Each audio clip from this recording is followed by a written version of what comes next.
সম্মানিত ভিউয়ার্স, দর্শক শ্রোতাবৃন্দ, এই ব্যাপারে আমরা আলোচনা করছিলাম সাক্ষাৎ বা জিয়ারত এই সম্পর্কে। জিয়ারত বা কারো সাক্ষাৎ করতে যাওয়া এর ফজিলতটা কি? এর ফজিলত আমরা পাচ্ছি আবু হুরায়রা রাদিয়াল্লাহু আনহু হাদিসে, যেটা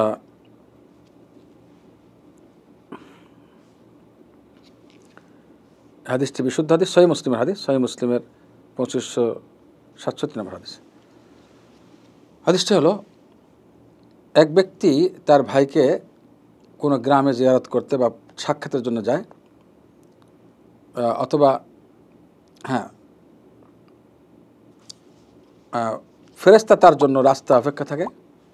রাস্তায় অর্থাৎ যেখান দিয়ে সে যাবে, গ্রামে প্রবেশ করবে, ওই রাস্তায় সে ফেরেশতা অপেক্ষায় থাকে, একজন ফেরেশতা। যখন ওই ব্যক্তি আসে তার কাছে, তখন ফেরেশতা তাকে জিজ্ঞাসা করে, তুমি কোথায় যাচ্ছ? তখন তিনি বলেন, আমি আমার এই গ্রামে এক মুসলিম ভাই, দিনী ভাই আছে, তার সঙ্গে আমি সাক্ষাৎ করতে যাচ্ছি। তখন ফেরেশতাটি বা ফেরেশতা তাকে জিজ্ঞাসা করে যে, কোনো অবদান তার রয়েছে তোমার উপরে, যে অবদানের স্বীকৃতি দেওয়ার জন্য, শুকরিয়ার জন্য তার কাছে যাচ্ছ? তিনি বললেন, না, শুধুমাত্র এতটুকু যে আমি তাকে আল্লাহর রাস্তায় ভালোবাসি। আল্লাহু আকবার।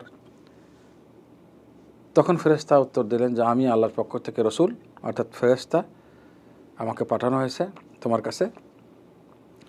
আল্লাহ তাআলা তোমাকে ভালোবাসেন এই খবর দেওয়ার জন্য, যেমনটি তুমি তাকে ভালোবাসো আল্লাহর জন্য, ওই ব্যক্তিকে। অর্থাৎ কোনো ব্যক্তি আল্লাহর জন্য যদি শুধুমাত্র ইসলামের খাতিরে কোনো মুসলিম ভাইকে সাক্ষাতে যায়, তার জন্য ফেরেশতা অপেক্ষায় থাকে এবং সুসংবাদে আল্লাহ তাকে ভালোবাসে। আল্লাহু আকবার। আসসালামু আলাইকুম ওয়া রাহমাতুল্লাহি ওয়া বারাকাতুহু।